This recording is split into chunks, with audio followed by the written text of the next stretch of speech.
je laisse à la notion de cycle. Là, il y a une sorte de paradoxe quelque part.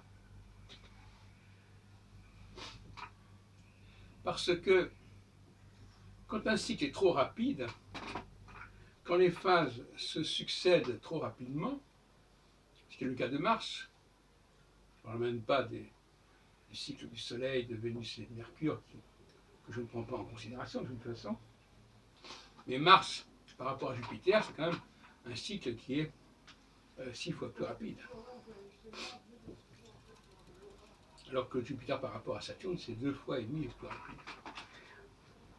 Donc le cas de Mars est assez complexe, parce que, à la limite, trop de phases, ça débouche sur pas de phase du tout. Quand les choses se répètent à des intervalles trop brefs, on les perçoit pas, clairement.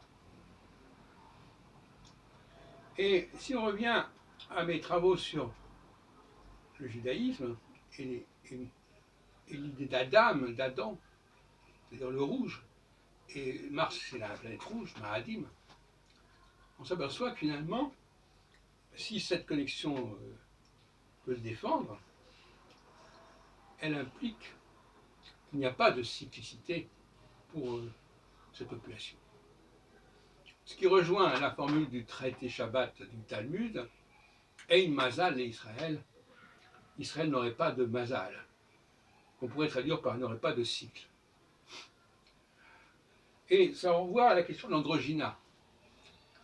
L'androgyne, c'est quelqu'un qui ne dépend pas d'autrui.